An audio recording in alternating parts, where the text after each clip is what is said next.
भगवते वासुदेवाय।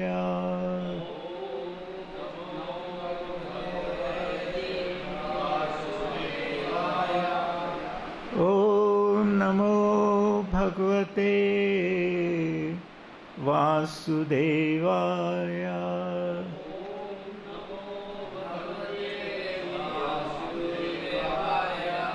ओम नमो भगवते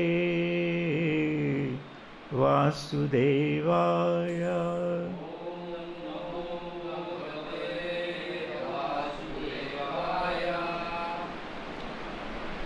Thank you for coming and attending this class.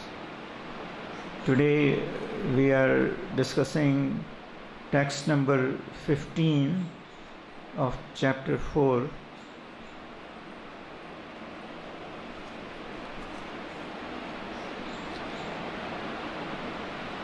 So everyone is on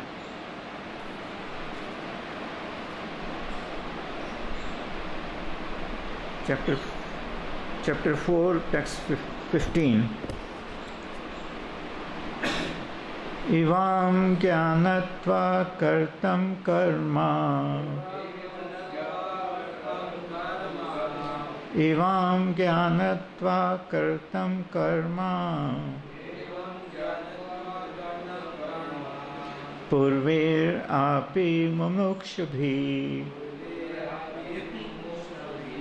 पूर्वे आपि मुमुक्षुभिः कुरु कर्मेव तस्मात् त्वं कुरु कर्मेव तस्मात् त्वं पूर्वेर पूर्वतरं कृतम् पूर्वे पूर्वतरं कृतम् एवं ज्ञानत्वा कर्तं कर्म पूर्वे आपि मुमुक्षुभिः कुरु कर्मेव तस्मात् त्वं पूर्वेर्पूर्वतरं कृतम् एवं ज्ञात्वा कर्तं कर्म पूर्वे आपि मुमुक्षुभिः कुरु कर्मेव तस्मात् त्वं पूर्वे पूर्वतरं कृतम्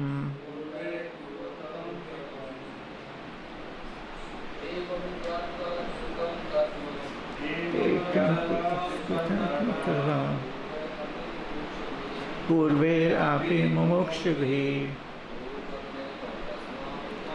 कुरु कर्मेव तस्मात् त्वं पूर्वे पूर्वतरं कृतम् ओम ज्ञानत्वा कर्ता कर्म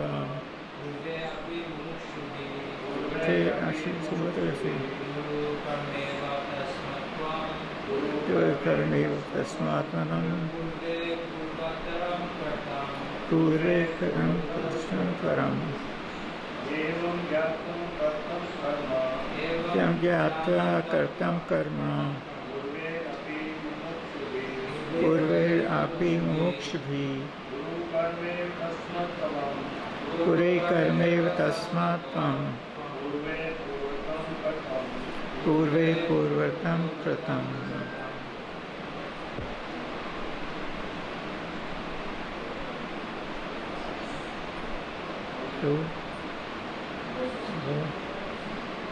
Okay.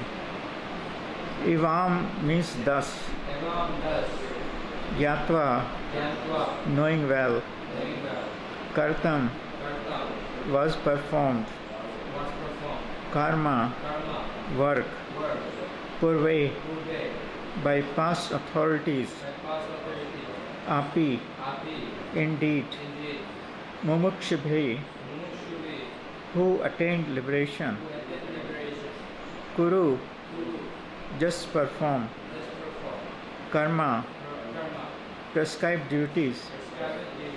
Eva, certainly. Tasmat, therefore. Tvam, you. Purve, by the processors. Purvataram, Purvataram, in ancient times. Kritam, as performed. Translation by Srila Prabhupada. All the liberated soul in ancient times acted with this understanding of my transcendental nature. Therefore, you should perform your duty following in their footsteps. So please repeat after me. All the liberated souls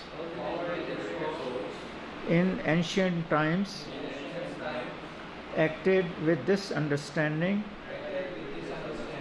of my transcendental nature.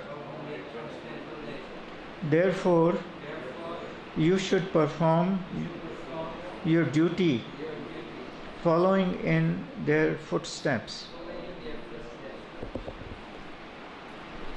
Purport by Srila Prabhupada.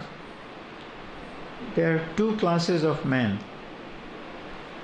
Some of them are fully polluted material things. Some of them are full of polluted material things within their hearts.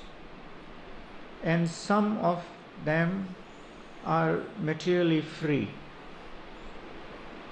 Krishna consciousness is equally beneficial for both of these persons.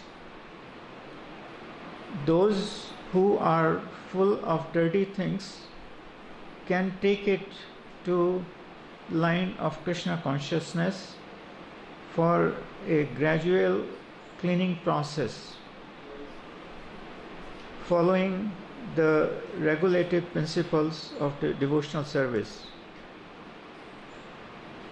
Those who are already cleaned of impurities may continue to act in same Krishna consciousness so that others may follow their exemplary activities and thereby be benefited. Foolish persons or neophytes in Krishna consciousness often want to retire from activities without having knowledge of Krishna consciousness. Arjuna's desire to retire from activities on battlefield was not approved by the Lord. One need only know how to act. To retire from activities of Krishna consciousness and to sit aloof, making a show of Krishna consciousness, is less important than actually engaging in the field of activities for the sake of Krishna. Arjuna is here advised to act in Krishna consciousness, following in the footsteps of Lord's previous disciples, such as sun god Vivaswan, as mentioned earlier here before. As mentioned here in before. The Supreme Lord knows all his past activities as well as those of persons who act in Krishna consciousness in the past. Therefore, he recommends the act of sun god, who learned his art from the Lord some millions of years before, and all such students of Lord Krishna are mentioned here as past liberated persons, engaged in discharge of duties allotted by Krishna. All the liberated soul in ancient times acted with this understanding of my transcendental nature. Therefore, you should perform your duty following in their footsteps.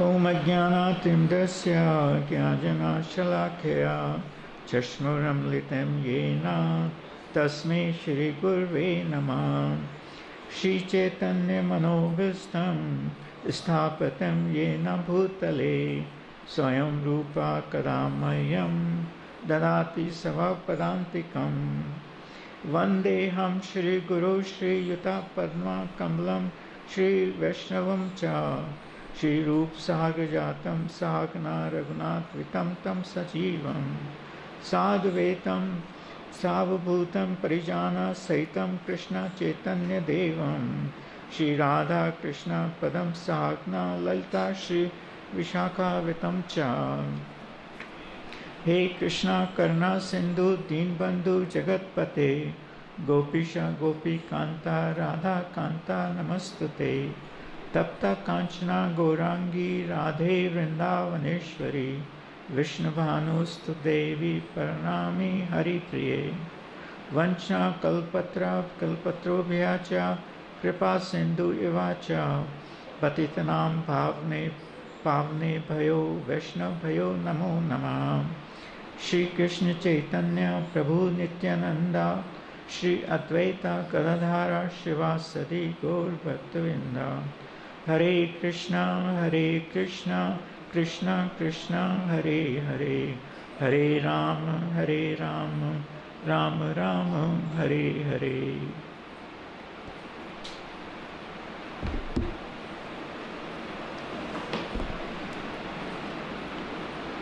So the title of this chapter is Transcendental Knowledge. And as you all know, that Srimad Bhagavad-Gita is full of knowledge,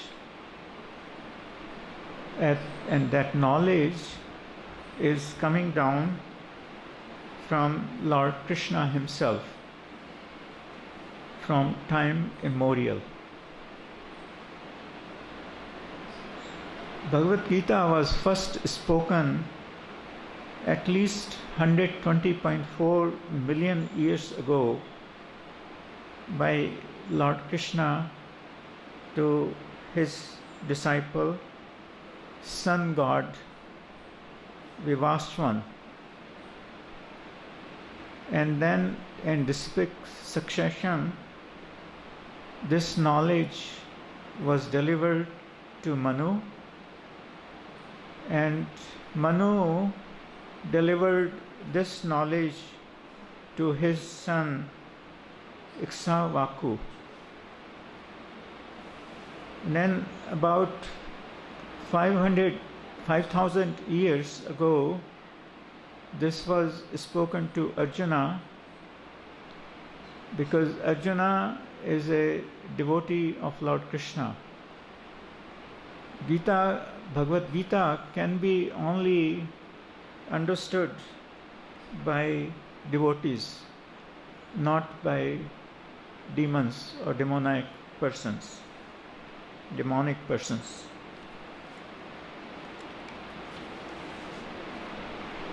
So, before I come to introduction of this chapter, let me narrate to you a true story of Srila Prabhupada. Srila Prabhupada, when he was in America, one time a young boy came and he was attending Srila Prabhupada's class. Srila Prabhupada used to give class in the morning as well as in the evening. So after attending the class, this young American boy was so impressed. He told to Srila Prabhupada that, Maharaj, I want to become your disciple. So Srila Prabhupada said, okay, if you want to become my disciple, then I will ask two questions. And my first question is, who is Lord Krishna? So this young boy replied, Lord Krishna is the Supreme Personality of Godhead. Then Srila Prabhupada asked second question, who are you? And this young boy replied, I am a servant of Lord Krishna. So Srila Prabhupada was very impressed with the correct answers, and he gave initiation to this young boy. So this chapter is all about transcendental knowledge or nature of Lord Krishna. This mostly talks about transcendental knowledge about Lord Krishna. There are different sections. There are about 43 verses in this chapter, and verses 4.1 to 4.10 or 4.10 are dedicated to transcendental knowledge about Krishna.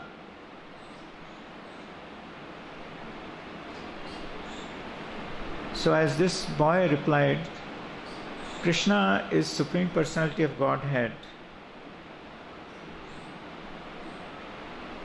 who comes to planet Earth or other planets to give protection to devotees and to annihilate demons, to kill demons. So in this section 4.1 to 4.10, mostly there is discussion about transcendental nature of Lord Krishna. So we all know that there is a difference between Lord Krishna and us. We are conditional souls or conditioned living entities, and Lord Krishna is the Supreme Personality of Godhead. Lord Krishna is Sach Siddh Anand Vigraha,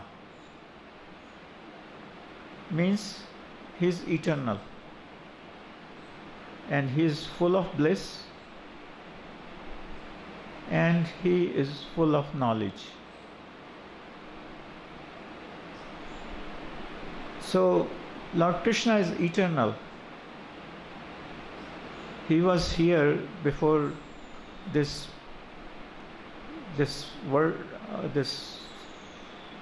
whole world was manifested, and he will be here to maintain this world, and even after this whole world is destroyed, he still will be there. So he is eternal. But conditioned souls like us, we have to go through cycle of death and birth. We take birth, and depending on what our activities are, we get liberation, or if we are engaged in conditioned activities like sense gratification or enjoying the material world, then we have to come back to this material world again and take birth again. Other quality of Lord Krishna, which is mentioned in these chapters, is that he remembers past, present and future. While conditioned souls like us, we don't know who we were in the past life. In last life, who we were, we don't remember. So we forget things. Krishna doesn't forget things. When Krishna came to the planet Earth, even when he was 125 years old, he looked like a 25-year-old boy. So his body did not deteriorate, but our body deteriorates. As the time passes, we are young and become old, and then this body dwindles. But that is not the case with Krishna. The other difference between Krishna and us is that Krishna appears in all the millenniums and on his will. When he appears, he decides. But in our case, it's different. Depending on our karma, we have to take birth as per our karma. So we have no control over that. Krishna's body is fully transcendental, while our body is material, is full of material things. In case of Lord Krishna, there is no difference between body and soul. While our soul is acquired within external body. So there is a gross body and there is a subtle body. So gross body is what physical body we see, and subtle body is mind and intelligence and ego. So these are the differences between Lord Krishna and ourselves. Then in section 2, which begin from text 11 through 15, Srila Prabhupada talks about applying transcendental knowledge. When we act in full of knowledge given by Krishna, then our actions are transcendental. If we don't use the knowledge given by Krishna, then our actions are not transcendental. Then there's section 3 from text 16 to 24, and in that Srila Prabhupada talks about karma, understanding the karma on the platform of jnana. So Srila Prabhupada talks about acting in pure devotional service is akarma, means we are free from material reactions. But if we engage in fruitive activities, then we are bound by karmas. Then in section 4 of this chapter, which is from text 25 to 33, Srila Prabhupada talks about sacrifices that lead to transcendental knowledge. And then the last section, which is from 4.34 to 4.42, Srila Prabhupada talks about transcendental knowledge, which is described in this chapter, leads to liberation. And it's only possible by serving the spiritual master, by listening to the spiritual masters, by following the instructions of a spiritual master, and by nicely serving the spiritual master. Then we can attain liberation, and we can attain knowledge through the spiritual master, and when we serve spiritual master nicely, then we can attain liberation. So coming to the purport, This is a short purport. The first thing Srila Prabhupada says that there are two classes of men. First kind of men, who are they? Who are materially polluted. And second class of men are those who are free from material contamination. So those who are material polluted, would you call them non-devotees? A non-devotees will have all material pollution.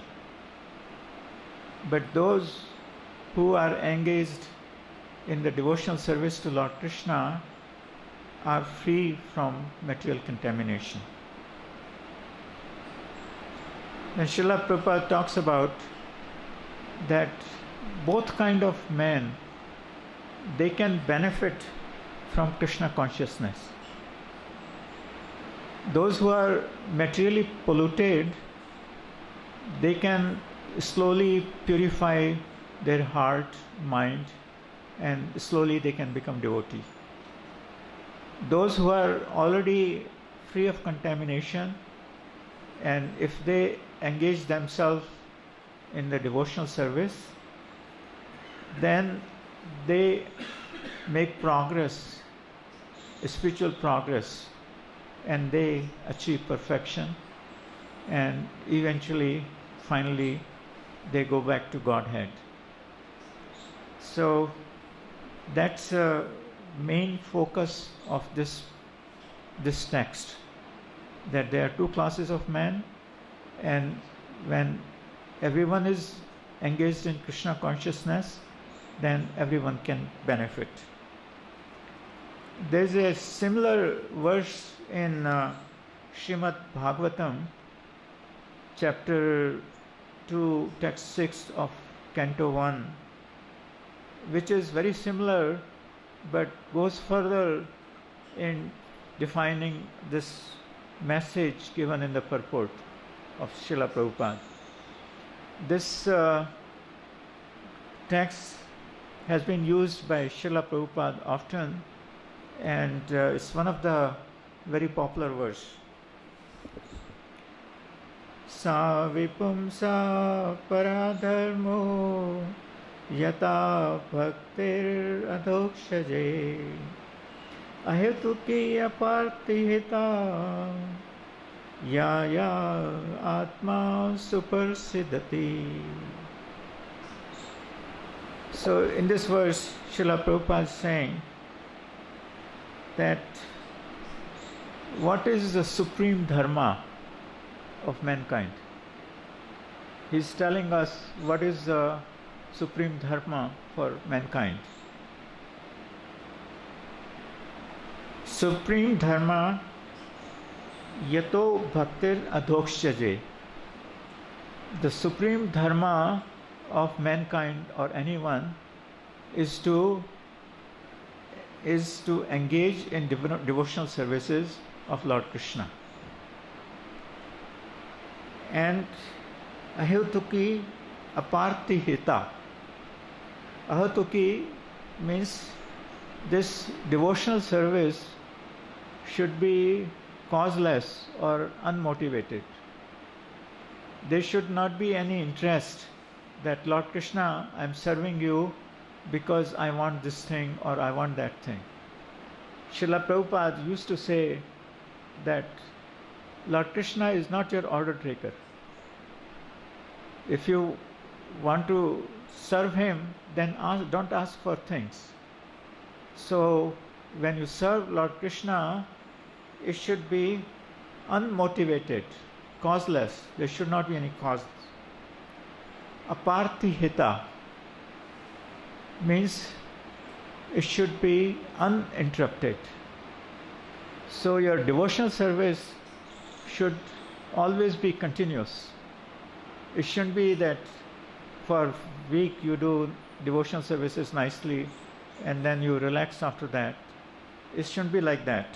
You should focus your mind and engage in his devotional service uninterruptedly.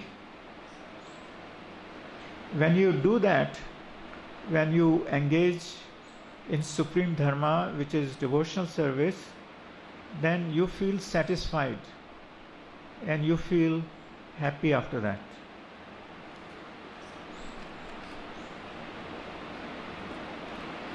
Srila Prabhupada, in this purport of this verse, Srimad Bhagavatam 1.2.6, he is also talking about two paths. Like in this text, he talks about two types of men, those who are polluted or those who are free from pollution. The same thing, Srila Prabhupada is talking about two paths. One path is Pravarti Marga. Pravarti Marga is the path of sense enjoyment. When you engage yourself in material enjoyment, then that path is Pravarti Marg. But Srila Prabhupada talks about other marg, which is Nirvarti Marg. Nirvarti Marg, or the path of renunciation or sacrifice, is called Nirvarti Marg. So Srila Prabhupada gives a clear message that path of sense enjoyment or material enjoyment is temporary. It's full of illusion. There is no happiness when you are enjoying materially. People in this material world work very hard, work long hours for the sake of family. They want to have big balance, bank balance, nice house, nice car, nice family, nice everything, nice material things. But that may give short-term happiness. Eventually, it will not give you any happiness. In fact, if you have desires, then those desires will cause bondage. And depending on whatever desires you have, you not only will be suffering in this life, but you will be suffering life after life. So, Srila Prabhupada says that one should not have material desire, but one can have spiritual desires.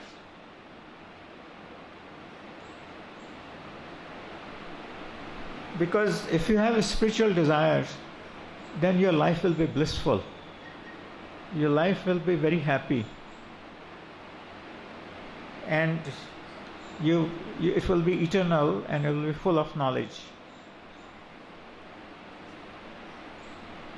There's a verse in chapter 18 of Bhagavad-Gita, Brahma Bhuta Prasanna Atma, which basically says what this purport is all about. That the person who's transcendentally situated, the one who's not materially polluted, becomes fully joyful. Brahma Bhuta Prasanna Atma. The one who is not materially polluted becomes fully joyful. And such person who is transcendentally situated, na shochati na kankshati. Such person never laments or doesn't have any desires.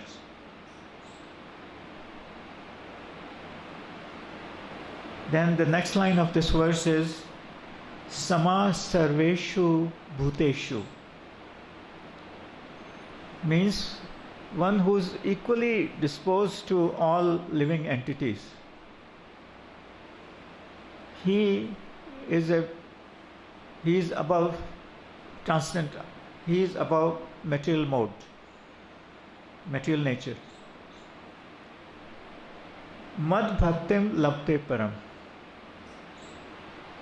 So those who are situated transcendently attain pure devotional service unto me. So if you want to have bhakti of Lord Krishna, then the first requirement is that you should be transcendently situated. You should not have any material pollution. You should be free from material pollution.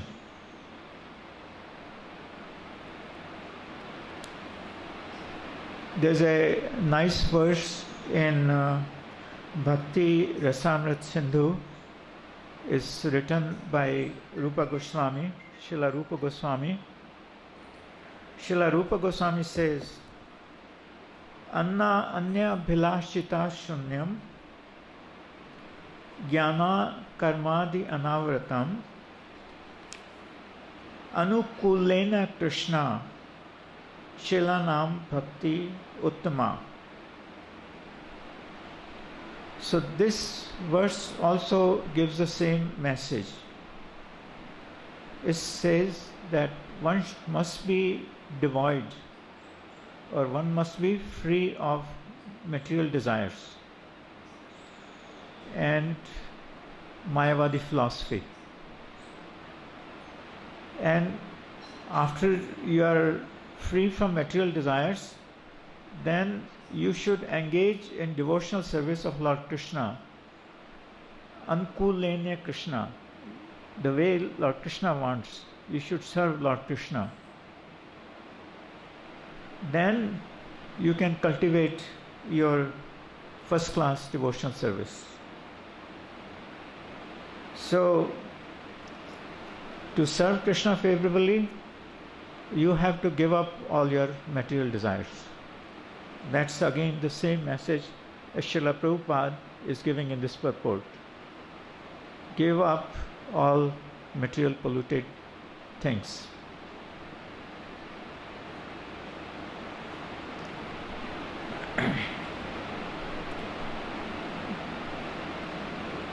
Prahlad Maharaj in chapter 7 of Srimad Bhagavatam, Canto 7 of Srimad Bhagavatam, has talked about the process, this process of Krishna consciousness we can use to make spiritual progress. So Prahlad Maharaj says that first thing he says, and that's what he followed, and we should follow the steps of Prahlad Maharaj. Always engage in devotional service to Lord Krishna.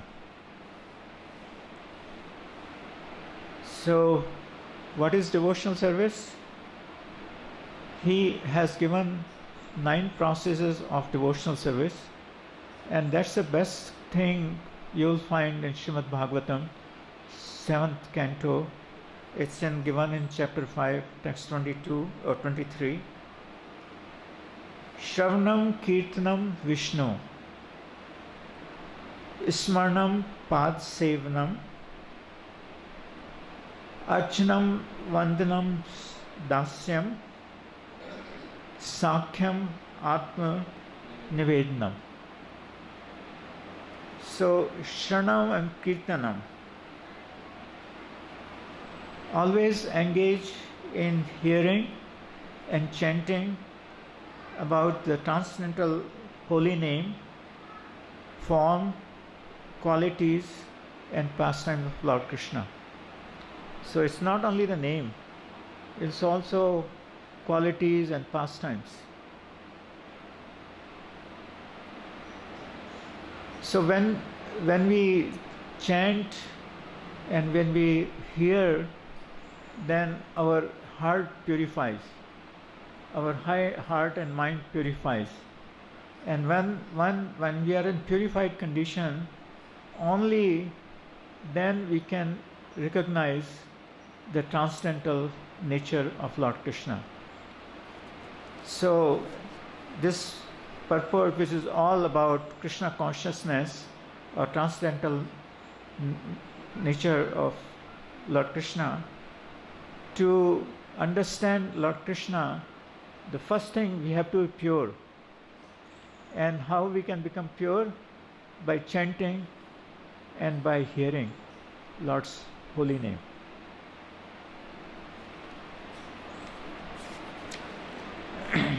There's a quote from Bhakti-Vinoda Thakur.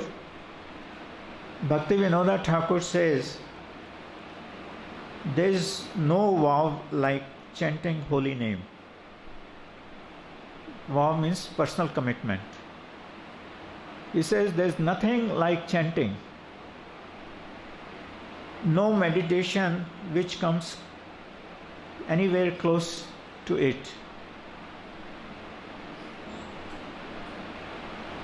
So this Harinam Sankirtan meditation is the greatest thing, devotional service one can do. And it gives the highest result. If you sincerely chant and hear, your mind and body will become purified, and you will make spiritual progress very fast. You must have noted that when you are chanting in the morning and your chanting is going very well, then your whole day becomes very successful. Whatever you do, you accomplish good results. So that's the greatness of good chanting. If you focus on chanting properly, then you will have a very nice day, and probably have experienced that. And if you are not, suppose you are tired, or you didn't go to Mangal Arati, or you didn't do so many devotional things, then your chanting will not be good and you will not feel good.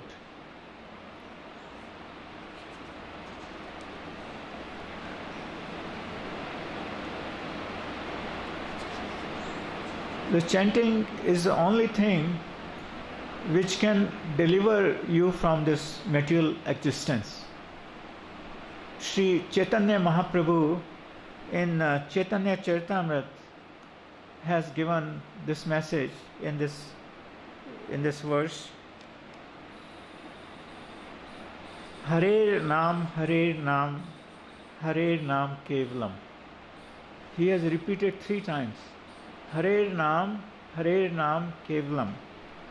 Only Hari Nam, Hari Nam, Hari Nam. Kalo na asti eva, nast asti eva, na asti eva, kahir anyatha. No other way will deliver you from this material existence. Only name of Hari will deliver you from material existence. Then Sri Chaitanya Mahaprabhu in Chaitanya Charitamrita Adi 17.34, he is also saying, Tarnad api sunishchena, taror api savisuna, amani amadena kirtana sarahari. One should chant or hear Harinam in very peaceful environment, becoming very humble like a grass. When you're chanting, then you should not have any ego or pride or anything. You should be humble like grass, that you are the servant of Lord Krishna. Krishna, I have come to this material world, please deliver me. You should be in that humble mood. And you should be tolerant. You should be tolerant like a tree. The tree, it stands in sunshine. When it's raining, the tree stands. So it's so much tolerance. The same way, while you're chanting, there may be things not right with the body, or not going well with the financial situation or anything, but that should not impact your chanting. Your chanting should be perfect. And you should offer respect to other people while chanting. So essentially what's saying that while chanting you should be very humble, polite, you shouldn't have any ego, then only that chanting and hearing will be effective. So then other steps Prahlad Maharaj took which can help us in making spiritual progress is listen to Krishna Katha attentively. So we are listening to Bhagavad-Gita in the morning. Many of you listen to Bhagavatam class. So these granths are spoken by Lord Himself. So listen to them very attentively. If you listen to them very attentively, then you can make spiritual progress. Then the third thing Prahlad Maharaj is suggesting or emphasizing is give up sinful activities. Sinful activities like not eating meat, no intoxication, no gambling, no illicit connections. So all these sinful activities should be given up. And then Prahlad Maharaj is saying that always concentrate your mind on Krishna. Always absorb in thoughts of Krishna. There are so many mundane things in this material world. Don't think about those things. They will not bring any results. But if you think about Krishna all the time, then it will make your mind very peaceful and you will make a spiritual progress. And the final thing Srila Prabhupada is suggesting in that purport is develop love for Krishna like gopis had love for Krishna. Gopis were dearmost devotees of Lord Krishna because they loved Krishna very dearly. So we should love Krishna. We have reciprocal relationship with Lord Krishna. When we take one step towards Krishna, Lord Krishna takes 10 steps towards us. Srila Prabhupada often used to say that if you do something nice to Krishna, Krishna will do 10 nice things to you. So this relationship is reciprocal. If you love Krishna, Krishna will love you and He will take care of you. He is our birth, He is our seed-giving Father. So time is now up, although I have a little more to cover. If there are any comments or question or anything, please ask.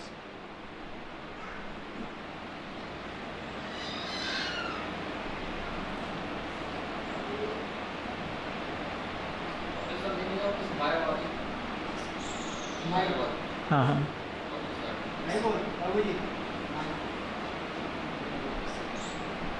Mayavadi philosophy is that Krishna doesn't have a form. This is very wrong concept. Lord Krishna has a form. He has a beautiful form. Krishna has a beautiful form. He is very attractive, is most attractive. So this notion Mayavadi people have that Krishna doesn't have form, it's not true. And we should give up that Mayavadi philosophy.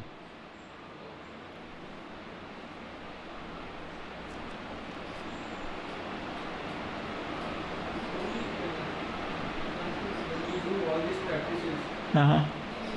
One obstacle is Nidra. Uh-huh. Uh-huh.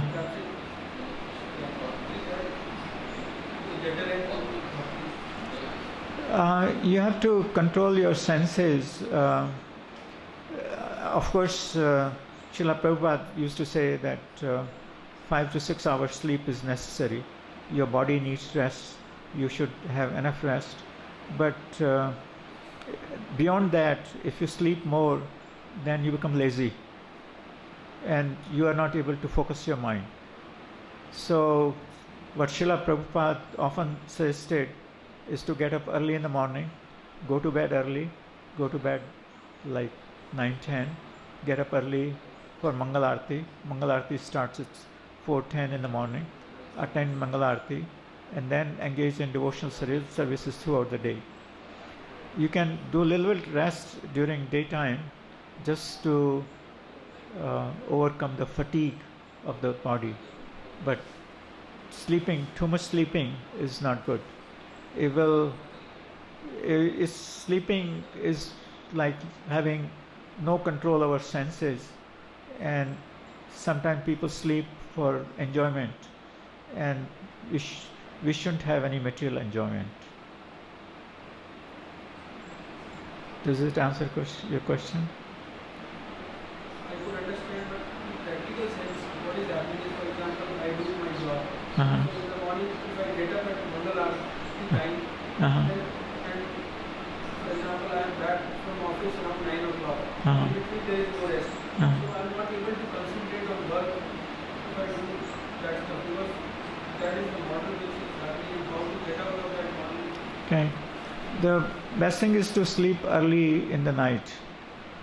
Most devotees, they sleep by 9 o'clock, and they have enough rest by 4 o'clock. I mean, by 3:30 or whenever they get it. And they go to Mangal Arati. And then when you depend on Krishna, then Krishna will take care of you.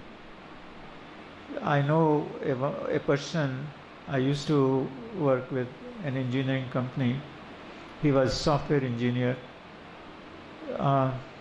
He depended on Krishna so much that he will go to Mangal Arati, come to work 8 o'clock or 9, and he was so efficient by the mercy of Lord Krishna whole day that he will finish his hours, he will finish his work in less than 6 hours.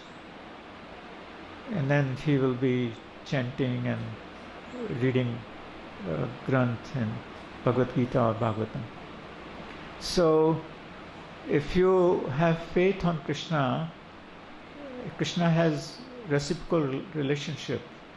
He will help you. If you slowly come out of your having no control on the senses, you have to control your senses, then Krishna will help you.